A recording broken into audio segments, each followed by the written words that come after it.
जय हिंद बच्चों। देखिए आज हम लोग AC voltage applied to a resistor पढ़े थे एसी सर्किट में, और उसके बाद AC voltage applied to a inductor पढ़े थे, AC voltage applied to a capacitor पढ़े थे। और हम लोगों ने देखा था कि एक सर्किट जिसमें रजिस्टर केवल था, एसी सर्किट जिसमें केवल रजिस्टर था, केवल रजिस्टर या रेजिस्टेंस था, उसमें फेज डिफरेंस जीरो था। फेज डिफरेंस किसके बीच का?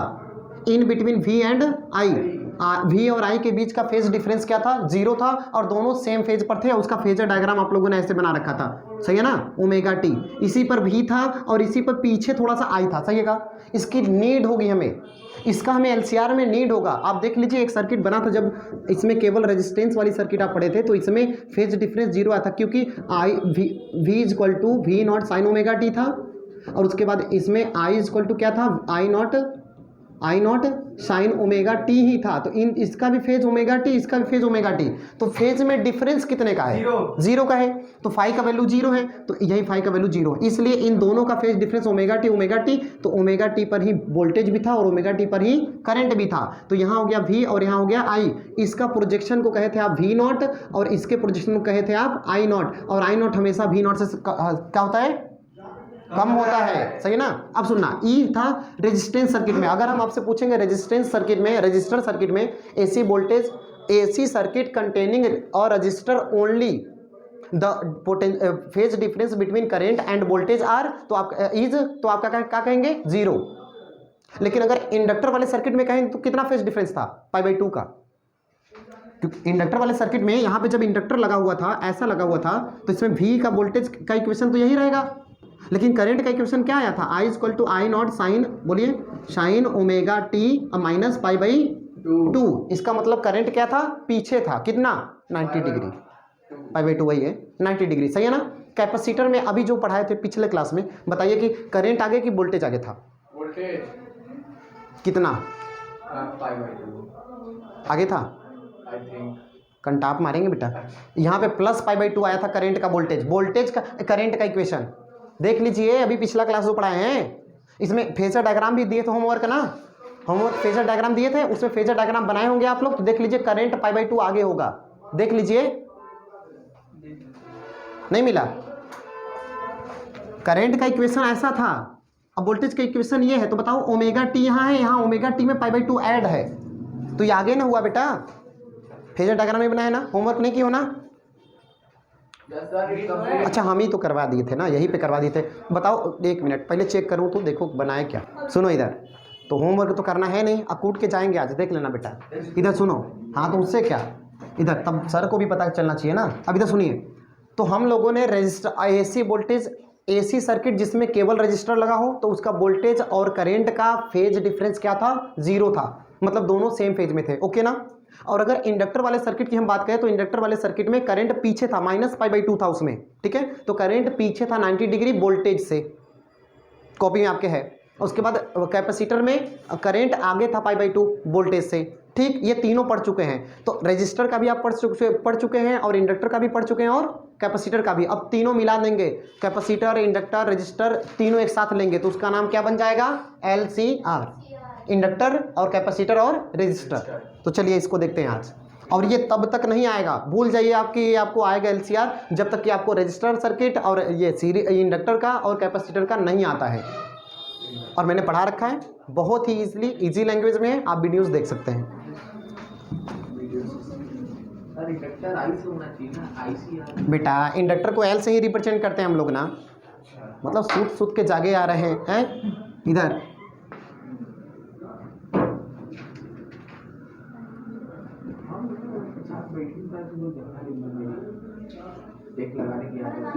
अब बोलना शुरू कर दिए।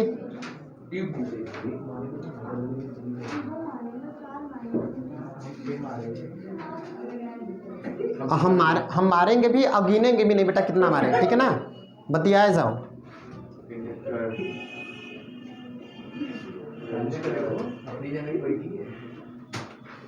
और ये इसका सुना, एकदम पेपर में तय है कि ये आएगा ही आएगा, फिक्स्ड है एकदम। और चाहे या तो फिर इसके ऊपर लिखो अभी भी आई, भूला भटक के आई, भूला भटक के आई। अरे नहीं जी, वेरी वेरी इंपॉर्टेंट ना इधर। हाँ अब सुना इधर, तो ये क्या है बेटा, इंडक्टर, और ये क्या है, कैपेसिटर, और ये क्या है, रेजिस्टर। एक काम करते हैं, ऊपर लिख देते हैं, थोड़ा सा हमें जरूरत है इसका। किलोमीटर इधर सुनना, ये गैल्वेनोमीटर बेटा आए हम, एसी वोल्टेज सोर्स है, करंट ऐसे जाता, ठीक ना। अब शांत रहिए। अब ये बताइएगा, जैसे ही हम अगर करंट इसमें फ्लो करेगा, जैसे स्विच ऑन करेंगे ना, जैसे स्विच ऑन करेंगे करंट फ्लो करेगा, करंट फ्लो करेगा तो ये इंडक्टर कुछ पोटेंशियल ड्रॉप कराएगा। और इंडक्टर जब काम करेगा, वर्क करेगा, तो ये कुछ ना कुछ पोटेंशियल ड्रॉप करेगा ना, एनर्जी कुछ लॉस करेगा ना। तो इसका इंडक्टर का रेजिस्टेंस कितना है, उसको रेजिस्टेंस नहीं इंडक्टिव रिएक्टेंस कहते हैं, और वो क्या है, एल है। कैपेसिटर क्या है, ये रिप्रेजेंट किए हैं अभी प्रेजेंट टाइम में फिलहाल। इधर सुनना, और आप लोगों को मैं पढ़ा चुका है, इंडक्टर के रेजिस्टेंस को एक्सएल कहते हैं, बोलिए ना, और कैपेसिटर के रेजिस्टेंस को एक्सी कहते हैं, डबल एक्सएल। आई बेटा इधर, सही है ना, एक्सी कहते हैं। और इसका वैल्यू कितना होता है, ओमेगा एन, और इसका कितना होता है 1/, सही है ना। अब इधर सुनिए, इधर देखिए, जैसे ही करंट यहाँ फ्लो करेगा तो इसका पोटेंशियल ड्रॉप कितना होगा, ये बताओ। ओम्स लॉ से V = IR, V = IR। यहाँ पर पोटेंशियल ड्रॉप कितना होगा, इधर सुना, करंट तीनों, पहले यहाँ पे मैं बोल देता हूँ, let us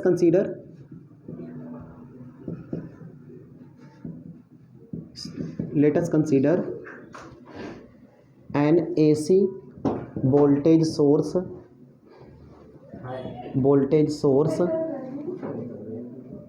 V is connected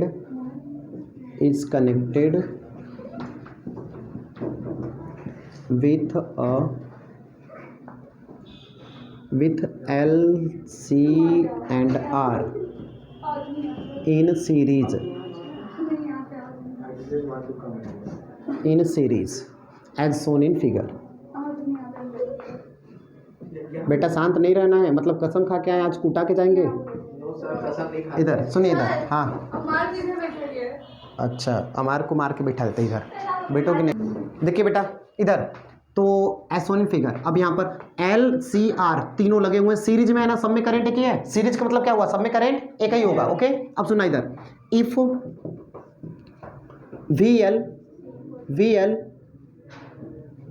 VC and VR are the potential across the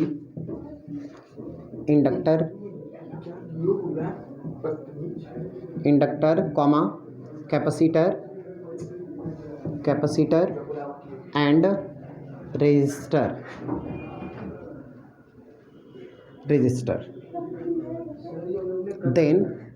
then कहाँ ये कर लिए हैं, लिख लिए ये पढ़ा दिए हम, बट वो तो कैपेसिटर का केवल था, यहाँ पे LCR है ना।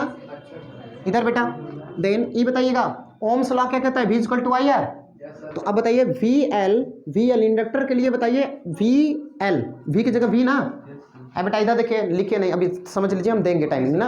ओके, इधर सुना, तो V = IR ना। अगर मैं कह दूँ इंडक्टर के क्रॉस में पोटेंशियल ड्रॉप कितना है, तो आप कहेंगे कि सर यहाँ VL कर दीजिए, करंट सब में एक ही है, और रेजिस्टेंस के जगह पर क्या कर दीजिए, XL। इंडक्टर का रेजिस्टेंस क्या होता है, XL होता है ना, तो यहाँ पे क्या कर दीजिए, XL। तो बताइए यहाँ क्या लिखूँ, VL = I × एंड उसका VC का बताइए, VC का पोटेंशियल अक्रॉस ई बताइए, इसके अक्रॉस में पोटेंशियल कितना है बेटा, इसके अक्रॉस में पोटेंशियल VL है, और इसके लिए क्या है, VC है, और इसके लिए क्या है, हाँ गुड, यू आर वेरी तेज। इधर इंडक्टर जितना पोटेंशियल ड्रॉप करेगा या इसके अक्रॉस में पोटेंशियल जितना डेवलप होगा, उसको क्या कहेंगे हम लोग, VL। ठीक है, इधर एक क्लासरूम है, तो उसके डिसिप्लिन को बनाए रखिए, जू थोड़ा है, चिड़ियाघर की तरह चेंज करे जा रहे हैं। इधर सुनिए, इधर देखिए, VL, अभी क्लास की गरिमा होती है, थोड़ा हम नहीं बोल रहे तो समझिए इसको। देखिए VL यहाँ पर है, इंडक्टर के क्रॉस में जो पोटेंशियल डेवलप होगा वो क्या होगा, VL होगा, और कैपेसिटर के क्रॉस में जो पोटेंशियल डेवलप होगा उसको VC कहेंगे, और रेजिस्टेंस के लिए VR कहेंगे। ओके ना होना। अब बताइए बेटा, तो इसके लिए ओम्स लॉ लगाएंगे तो V = IR, तो इंडक्टर के लिए लिखेंगे तो VL लिखना पड़ेगा, I लिखना पड़ेगा। इंडक्टर का रेजिस्टेंस क्या होता है, XL ना, यही है। देखिए जरा बताइए सुयस, इसका बताइए बेटा क्या लिखे, वी सी इक्वल टू आई, बोलिए एक्स। अब आप बताएंगे कि इसका क्या लिखे, पोटेंशियल रेजिस्टेंस का आई, कहाँ एक्स आर, कहाँ से एक्स आर, इधर रेजिस्टर का रेजिस्टेंस आर ही होता है बेटा, है ना, रेजिस्टेंस, रजिस्टर का रेजिस्टेंस तो आर ही होता है ना। हाँ इधर सुनना, इन्हें समझ आया। अब बताइएगा ना, इसका ग्राफ बना लेते हैं हम, इसका ग्राफ बना लेते हैं आपके लिए, देखिए मेरे लिए हाँ तभी ना पूछेंगे भी आप ही से बेटा, आप ही के लिए बना रहे हैं ना, आप ही से पूछेंगे। इधर सुनना जरा, आप शांत रहिएगा। ई है 0, एक बात कह रहा हूँ, इससे न्यूमेरिकल भी मजे का लगाना है आपको, और पेपर में फिक्स है कि एलसीआर से क्वेश्चन आएगा, कॉम्पिटेटिव लेवल में भी जाएंगे आप इंटर के बाद ना, तब भी आएगा एलसीआर से, ठीक। तो चाहे इधर बस उधर ही देख लीजिए बेटा, समझाओ कितना भी, मतलब थोड़ा भी सीरियस नहीं है, हैं। तो यहाँ पे वोल्टेज 0 है, और इधर बताइएगा ये इस सब में करंट है कि है ना, तो करंट का ये लाइन हम बना देते हैं। अब कहें सुनना, अभी आपको जवाब मिल जाएगा क्यों हम यहाँ ले रहे हैं करंट। आप कहेंगे करंट इधर लीजिए उधर लीजिए, कहीं हम नहीं ले रहे हैं, क्यों, सुनिएगा, करंट यहाँ ले लिया। तो बताइए इस समय वी आर कहाँ होगा, पोटेंशियल ड्रॉप अक्रॉस द ये रेजिस्टेंस, क्या हो, वी आर किधर होगा, आप ये बताइए। रेजिस्टेंस वाले सर्किट में, रजिस्टर वाले सर्किट में केवल अगर रजिस्टर लगा है तो करंट और वोल्टेज के बीच का पोटेंशियल, ये फेज डिफरेंस कितना था, 0 था, मतलब दोनों एक ही पे थे ना। तो बताइए इसी पर होगा कि नहीं, yes. इसी पे वी आर होगा। एक बात बताएं हमें, वी आर को हम आगे आई को पीछे क्यों लिखे, पता है ना, क्योंकि पोटेंशियल ज़्यादा होता है करंट, सही है ना। अच्छा अब एक बात बताइएगा बेटा, करंट, यही करंट इसके लिए भी है, इंडक्टर के लिए भी है, यही करंट कैपेसिटर के लिए, और यही करंट, तो अगर ये बताइए रजिस्टर के लिए तो फाइनलाइज हो गया कि करंट और पोटेंशियल दोनों सेम फेज में होंगे, इसलिए दोनों एक ही लाइन पर जाएंगे, सही है ना बेटा। अब बताइएगा मुझे, करंट इंडक्टर में वोल्टेज से पीछे होता है कि आगे होता है, पीछे होता है, पीछे होता है, कितना पीछे होता है, थोड़ा सा नहीं, मारे कंटाप ना, π/2 ना, 90 डिग्री देख लीजिए, -π/2 आया तो ओमेगा टी -π/2। तो बताइए बेटा, इससे VL, इस करंट से VL 90 डिग्री आगे बनाऊं कि पीछे नीचे बनाऊं, नीचे बनाइए, अगर आगे होगा तो ऊपर बनेगा, पीछे है तो नीचे बनेगा, कहाँ बनाऊं, नीचे, इससे 90 डिग्री पीछे, तो 90 डिग्री इससे, तो यही लाइन है ना, इस पे बनाइए, नाम बताइए, अभी नहीं कि जल्दी भाई कर दे, मार देंगे घंटा इधर, क्या बोलो, VL ना, इंसुलेटर, इंडक्टर का पोटेंशियल, इंडक्टर के केस में पोटेंशियल 90 डिग्री पीछे, क्योंकि करंट आगे, करंट पीछे, गलत है क्या, ये गलत बोले हैं, करंट इधर करंट पीछे होता है, वोल्टेज आगे हुआ ना, करंट पीछे हुआ तो वोल्टेज आगे हुआ ना बेटा। V equal to V nought sine omega T, ये था, और करंट का इक्वेशन आया था I equal to I nought, बोलिए साइन ओमेगा टी -π/2। तो बेटा करंट न पीछे है, माइनस है ना, करंट पीछे है तो मतलब वोल्टेज 90 डिग्री आगे, सही है ना, किसका, इंडक्टर का। तो इंडक्टर का वोल्टेज क्या है, VL को कहाँ बनाऊं, इससे 90 डिग्री आगे, मतलब इस पर, तो यहाँ बनाइए VL, यहाँ बनाइए VL, सही है।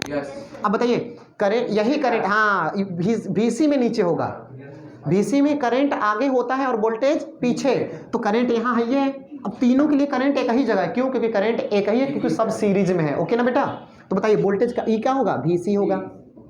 अब मुझे बताइए E किस पर है, E Y के प्लस पे है और ये Y के माइनस पे, तो निगेटिव, सुनिए सही है कि नहीं, सही ना बेटा।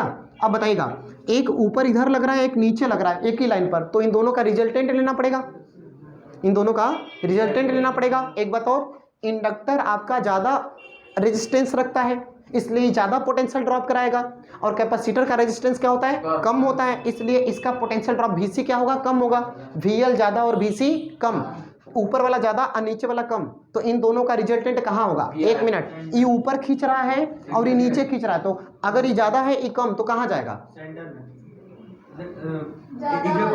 ज़्यादा वाले की ओर। ये ज़्यादा है बेटा, ये कम है, तो ऊपर न जाएगा, तो इन दोनों का रिजल्टेंट कहाँ आएगा, ऊपर VL माइनस VC, ये रिजल्टेंट होगा, बोलिए हाँ या ना, सही है ना। ये ऊपर का ज़्यादा है, ये नीचे का कम है, तो ऊपर वाले में से अगर नीचे को हटा देंगे तो इसका जो वैल्यू बचेगा ऊपर वो पता चल जाएगा, सही है कि नहीं। तो इस लाइन पर डायरेक्ट ये बात समझ में आई। अब बताइए इसको भूल जाइए, अब ये यहाँ पे आ चुका है, अब इसको भी भूल जाइए इंडिविजुअली ना।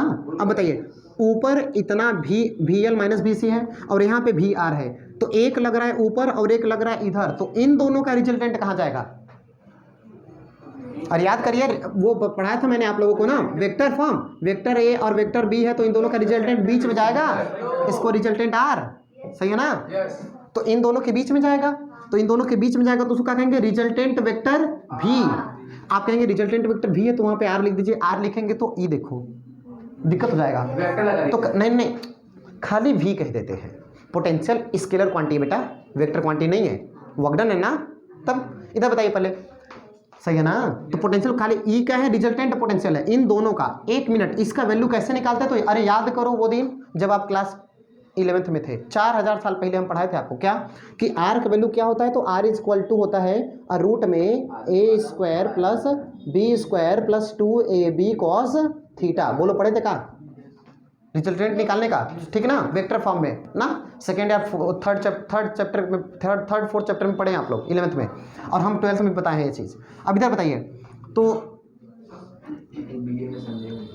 इधर इसके बताइए वी ए, इसके ए की जगह कौन है बेटा? वी आर, और बी की जगह कौन है बेटा? बी की जगह कौन है? नहीं वी एल माइनस वी सी ना, पूरा इसको भूल जाइए, आप बोले थे ना। तो ये हो गया और ये हो गया, इन दोनों का रिजल्टेंट क्या है? वी। तो बताइए कैसे निकालेंगे? आर की जगह वी रखिए, वी रूट में बोलिए ए का वैल्यू बोलिए बेटा वी आर, ए का स्क्वायर तो वी आर का स्क्वायर, तो यहाँ पे लिखिए वी आर है ना, और ऊपर लिखते हैं नहीं देख रहे हैं, चलिए इतना पे आ जाएगा। बताइएगा आर का वैल्यू वी क्या लिखे?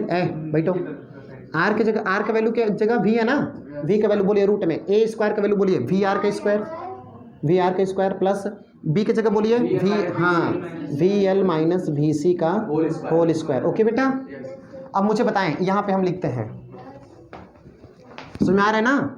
अरे ये कौन मिटा दिया जी? अच्छा ही हम ही मिटाए हैं, कोई बात नहीं। इधर सुनना बेटा, बताइए यहाँ से v इज इक्वल टू, अच्छा एक बात बताइए, अगर मैं v को v equal to I R लिख दूँ तो कोई दिक्कत नहीं सर, आप खुद भी लिख दी, कोई दिक्कत ना लिखेंगे रहने दो, v इज इक्वल टू रहने दो बेटा, दिक्कत तो होगी। रुको अब ये बताओ, ये बताइए वी आर का वैल्यू बताइए, वी आर का वैल्यू कितना है? आई आर, तो यहाँ आई आर का होल स्क्वायर, बोले सही कि नहीं? सही है ना? अब प्लस वी एल का वैल्यू बोलिए, वी एल का वैल्यू बोलिए आई एक्स एल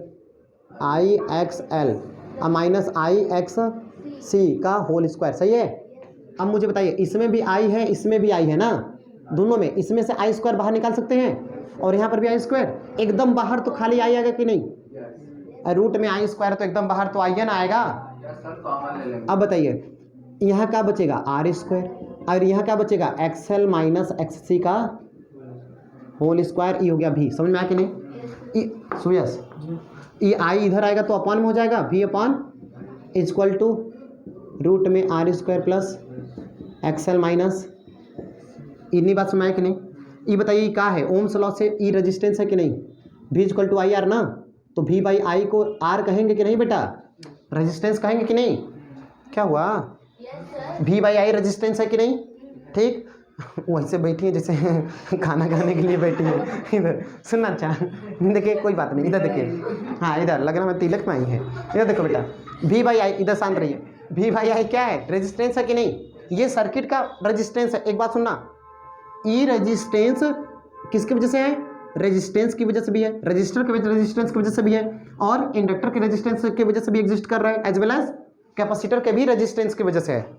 तो बताइए इन तीनों का रेजिस्टेंस है। रेजिस्टेंस तो तब कहते हैं जब रेजिस्टर हो, अगर कैपेसिटर है तो कैपेसिटिव रिएक्टेंस कहते हैं, इंडक्टर के रेजिस्टेंस को कहते हैं इंडक्टिव रिएक्टेंस कहते हैं। तो अब बताइए तीनों, जैसे मान लीजिए ये मार्कर अगर हम तीनों लोगों ने मान लीजिए साझेदारी करके पैसा दे देकर खरीदा है, और फिर हम अपना नाम लिखवा दिए अनमोल, तो आप कहेंगे गुरुजी अपने नाम का है, आप लिखवाएं, हमारो नाम लिखवाइए, हमारो पैसा लगा है, कहेंगे ना? तो आप विरोध करेंगे तुरंत। अगर आप लिखवा दिए अमार लिख रहे हैं कि हमार है, मान लीजिए हमार इसको हमार अपना इस पे नाम लिखवा रहे हैं कि ये हमारा है, तो हम विरोध करेंगे कैसे आपका है भाई, हमारा भी नाम होना चाहिए, सुयश भी कहेंगे। तो एक ऐसा नाम चूज किया जाए, इधर एक ऐसा नाम लिया जाए जो कि तीनों लोग के लिए एक्सेप्टेबल हो, तो सब लोग बैठ करके अपना नाम के या तो फर्स्ट लेटर या लास्ट लेटर या बीच वाला लेटर या कोई और के लेटर रहे, तो इस पर नाम लिखवा दिया जाएगा ना, शांत रहिए, इस पर नाम लिखवा दिया जाएगा। तो इधर बेटा, तो इस पर आप नाम लिखवा दिया जाएगा तो उस सबके लिए एक्सेप्टेबल होगा ना। तो मतलब इस पर वो नाम लिखा जाएगा जो तीनों के पार्टिसिपेंट की वजह से आया हो, हाँ या ना, सही है ना। तो बताइए मुझे, तो इस रेजिस्टेंस को रेजिस्टेंस पहले तो नहीं कहेंगे, काम करेगा रेजिस्टेंस के का ही, लेकिन इसको रेजिस्टेंस नहीं कहेंगे, इसका नाम होगा, इसको अलग एक वर्ड से रिप्रेजेंट करते हैं और उसको कहते हैं जी। अरे आप जेड कहते हो ना, वो जेड को जी पढ़ा जाता है ना, हाँ जी पढ़ा जाता है। अरे बस मतलब कुछ थोड़ा इधर सुनो इधर, तो बताइए इसको हम कहते हैं जी या जेड कहिए आप जो भी, इक्वल टू रूट में, बेटा आप शांत हो जाओ नहीं हम सच में पीट देंगे। इधर R square plus XL minus X C का होल स्क्वायर, इसको बना के डब्बा सम्मान दिया जाए। ओके, बात समझ में आई कि नहीं, पहले बात समझ आई। अब सुनना इधर, तो इस जी को कहेंगे क्या, तो इसके बगल में मैं लिख देता हूं where G is the resistance due to, किसके बोलिए नाम बोलिए, due to inductor capacitor and, हाँ where a G is the resistance of the circuit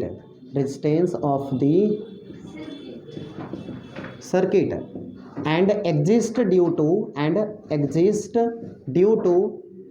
बेटा डायरेक्ट लिख दूं L C एंड R, समझ जाओगे ना। अरे L के वजह से, L मतलब इंडक्टर की वजह से, और C मतलब कैपेसिटर की वजह से, और R मतलब रेजिस्टर की वजह से, ठीक है ना। अच्छा, तो ये हो गया। अब इसको कहते क्या है, सुनो नाम सुनो इसका नाम है इम्पीडेंस। ओके, इम्पीडेंस कहते हैं इसको, बात में। तो आपको ये फिगर बनाना पड़ेगा और यहाँ तक आप पहले सॉल्व करिए, उसके बाद में थोड़ा 2 लाइन और बताना है मुझे, ठीक है ना। इतना तक पहले आप लिख लीजिए जल्दी से। देखिए अब यहाँ पर हम लोग इस जेड को, इस इक्वेशन को आप ऐसे भी लिख सकते हैं, इसके नीचे एक लाइन और लिख लीजिएगा आर करके, क्या देखिए, हाँ आर करके एक लाइन लिख लीजिएगा, क्या लिखिएगा देखिए, इसको भी हटा देते हैं। बताइए जेड जी इज इक्वल टू आर को आर लिखिए, अब स्क्वायर अब प्लस एक्सएल का वैल्यू बताइए बेटा, ओमेगा एल, देखो शांति पड़ गई एकदम, 1/ओमेगा सी का होल स्क्वायर, सही है। यस सर, ऐसा भी आप लिख सकते हैं, ठीक, बस इतना, फुल स्टॉप। अब इसके बाद यहाँ से हम निकालेंगे वो क्या है, phase difference, if phi be the phase difference between resultant voltage V and current, applied current या केवल करेंट आई कर दीजिए। तान्या और Anushka, sir they both are doing बदतमीजी। Then tan phi is equal to, आप ये बताइए बेटा, अभी मैंने जो ग्राफ बनाया था कौन मिटा जी, तब कोई बात नहीं, तब कोई बात नहीं। अच्छा, इधर क्या था, VL माइनस VC, और यहाँ पर था रिजल्टेंट V था और इस पर था VR। हाँ नहीं मत आओ, हम कर लिख लेंगे बेटा। आइए अभी तो सुना, अगर इधर बहुत ही इंपॉर्टेंट चीज़, बहुत ही इंपॉर्टेंट सुनिए, अगर मैं कह दूं V और I के बीच में, V कौन है, रिजल्टेंट पोटेंशियल है, रिजल्टेंट पोटेंशियल और करंट के बीच में अगर 5 फेज डिफरेंस हो, 5 क्या हो, फेज डिफरेंस हो, तो जरा बताइए इस 5 का वैल्यू कितना होगा। हमें ये तो पता चला कि LCR सर्किट में वोल्टेज और करंट में कौन आगे कौन पीछे होता है, या फेज डिफरेंस कितना होता है, ओके ना बेटा। अब बताइए, तो मैं 5 इसको लेट कर लिया और इसका वैल्यू हमें फाइंड करना है। अब बताइए एक काम करते हैं, इसको फाइंड करने के लिए dot dot dot dot dot ऐसा, और यहाँ से मैंने डॉट डॉट डॉट एक लाइन खींच दिया आपके हेल्प के लिए। सुनना, एक बात बताना बेटा, ये वैल्यू एक्स एक्सिस का है, ये क्या हो गया वी आर, बोलिए ना, ई वी आर है ना। और ये बताइए ई वी है, यही वी हमें पता चला अभी अभी वी निकाले थे ना, क्या था, अरे पोटेंशियल वी है, ठीक है। ये बताइए ई वैल्यू क्या है वी आर, और ई वैल्यू क्या है बोलिए वी एल माइनस वी सी, यही ना है। तो ई हो गया वी एल माइनस वी सी, और नीचे वाला क्या है वी आर तो है ही। तो अब मुझे बताइएगा हमें क्या निकलना है फाई ना, तो tan phi equal to formula क्या होगा, tan फाई लगाएंगे तो ऐसे परपेंडिकुलर अपॉन बेस लगा देंगे, तुरंत फाई का वैल्यू आ जाएगा, सही है ना। तो बताइए tan फाई इक्वल टू बोलिए बेटा क्या लिखे, परपेंडिकुलर का वैल्यू बोलिए वी एल, बोलिए वी एल माइनस वी सी, और अपॉन में बोलिए वी आर, कोई दिक्कत। अब बताइए वी एल का वैल्यू बोलिए बेटा आई, बोलिए बोलिए आई एक्सएल ना, माइनस वी सी का बोलिए आई एक्स सी, और अपॉन में वी आर का आई आर, आई आर, आई ऊपर से कॉमन और नीचे से आई टिप दिए, सही है का, एक लाइन खत्म, खा गए। तो यहाँ हो गया XL minus X C upon R. बोले ई बात समझ में आई कि नहीं, आ गई तो अच्छी बात, नहीं आई तो और अच्छी बात, क्योंकि बताएंगे नहीं अब कूट देंगे आके। अब इधर सुनना बेटा, इतनी बात समझ ना। अब यहाँ से मुझे निकालना है फाई का वैल्यू ना, तो tan को उधर भेजो, tan इनवर्स जाएगा का, बोलिए ना tan इनवर्स क्या हो जाएगा XL minus X C upon में आर। इतना बना के डब्बा बनाइए, सम्मान दीजिए। अब चलिए आगे पढ़ते हैं।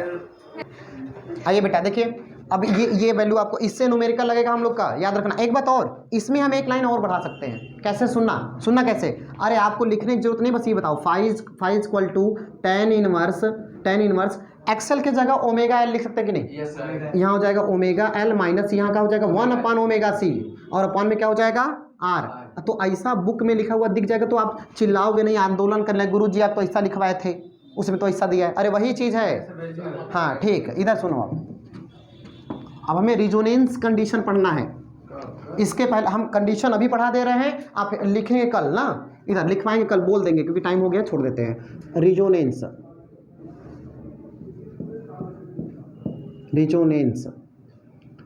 बेंजीन, अरे बेंजीन, सुनिए, if in LCR circuit XL is equal to XC, XL is equal to XC, then the LCR circuit is in state of resonance। अगर जब LCR सर्किट में XL और XC क्या हो जाए, दोनों का रेजिस्टेंस क्या हो, बराबर हो, तो वो LCR सर्किट किस कंडीशन में होगा, रिजोनेंस कंडीशन में होगा। आप कहेंगे रिजोनेंस क्या है, सुनो का है। जब आपके घर में, जैसे आप 11th पढ़े हैं लेकिन फिर भी, जैसे अब घर में नहीं छोड़े, आप जब स्कूल में जाते हैं, नेशनल एंथम वगैरह होता है, आप प्रेयर करते हैं, तो नेशनल एंथम समय कोनो शुरू से बोल रहे, कोनो अंतिम बीच में, कोनो बीच में। कभी कभी ये होता है कि अगर आप एक साथ पढ़ रहे तो एक रिदम बनता है ना, तो अगर सबकी आवाज़ एक साथ है, एक साथ ऊपर आ रही है, तो वो है रिजोनेंस कंडीशन, ठीक है ना, वो रिजोनेंस कंडीशन है। एक बात और सुनना, जब कभी आप जैसे कोई फंक्शन वगैरह होता है तो उस पर सेटअप बॉक्स की तरह एक आता है, वो क्या कुछ रहता है उसमें, हाँ उस पर माइक से आप बोलते हैं तो उसमें बल्ब हुआ ऊपर नीचे चढ़ते जाता है ना, आप बोलते हैं तो बल्ब जलता है, हाँ, और आप चुप हो जाते हैं तो वो बल्ब बुझ जाता है ना, वो रिजोनेंस का कंडीशन है। उसको हम पढ़ाएंगे, उसका बहुत ज़्यादा यूज है LCR का, जो पढ़ाने जा रहे हैं बहुत ज़्यादा यूज है, ठीक है ना। तो मुझे अभी छोड़ना पड़ेगा, टाइम हो गया है, एक्स्ट्रा टाइम हो गया, बस एक बात बस बता करके छोड़ देते हैं, पढ़ाएंगे कल रिजोनेंस, है ना। अब ये सुनिए, एक्सएल का वैल्यू बताइए ओमेगा एल, एक्सी का वैल्यू बताइए 1 अपॉन ओमेगा सी, बस प्रूफ कर देना, पढ़ाएंगे कल, ओके ना। अब यहाँ से बताइए ओमेगा स्क्वायर अपॉन LC लिख सकते हैं कि नहीं, एल इधर आ गया बेटा, ओमेगा उधर भेज दिए, तो बताइए यहाँ से omega is equal to 1 upon root LC आएगा कि नहीं। एक बात मुझे बताइए, omega is equal to 2 pi by T होता है कि नहीं, तो यहाँ से बताइए omega is equal to 2 pi f कह सकते हैं कि नहीं, अरे 1 बाई टी को फ्रीक्वेंसी कहते हैं, बोले बेटा, अरे याद करो 4 साल पहले पढ़ाए थे। हाँ, तो यहाँ ओमेगा का वैल्यू बताइए क्या लिख दे, 2 पाई, तो 2 pi f is equal to 1 upon root LC। अगर f इज इक्वल टू निकाले तो 1 अपॉन 2 पाई रूट LC। इसका बहुत ज़्यादा यूज है। 1 मिनट कब के लिए निकला है, रिजोनेंस के लिए, तो इसको f को फ्रीक्वेंसी नहीं रिजोनेटिंग फ्रीक्वेंसी कहते हैं, FR से रिप्रेजेंट करते हैं, ओके ना। तो रिजोनेंस फ्रीक्वेंसी ये हो गया, इससे न्यूमेरिकल हम लोग का लगेगा, ठीक है ना। अब न्यूमेरिकल में क्या होता है, कभी कभी आपने रिजोनेंस होता क्या है रफली बता देते हैं, 1 मिनट बस छोड़ देते हैं। जैसे आपने कभी देखा होगा कि रेडियो, पहले रेडियो, हमारे ज़माने में रेडियो हुआ करता था, तो उस पर जैसे 91.9 रेड एफएम सुन रहे हैं, 100.6 मेगाहर्ट्ज़ पे आप विविध भारती सुन रहे हैं ना, तो उमना क्या होता है, आप जब ट्यून करते हैं तो उसमें एक नीडल पॉइंटर होता है, पॉइंटर एक स्टेशन से हट के दूसरे स्टेशन पे जाता है। 100.6 मेगाहर्ट्ज़ पे आप समाचार सुन रहे हैं ना, तब से उधर यहाँ चल छैया छैया बजने लगा, मतलब कोई भी गाना ना, तो उसमें क्या है कि ये एक बीचवा में दो आवाज़ एक ही पे ओवरलैप हो जाता है ना, तो वो रिजोनेंस कंडीशन नहीं है। और सुनना, एक जहाँ पे 91.9 पर रेड एफएम का मान लीजिए है, हम प्रचार नहीं कर रहे हैं, तो इधर उस पर अगर पॉइंटर है तो एकदम लाउड एंड क्लियर आवाज़ दे रहा है, लेकिन अगर थोड़ा सा आगे पीछे तब भी वही स्टेशन का आवाज़ आता है, लेकिन थोड़ा सा क्लियर नहीं होता। हाँ, बस वही, ठीक है ना, समझ में आया कि नहीं? तो ये रिजोनेंस का कंडीशन है बेटा, इसको हम लोग पढ़ेंगे कल। ओके, थैंक्स फॉर वॉचिंग, और आप लोग इसको बना लीजिएगा, राइट डाउन कर लीजिएगा।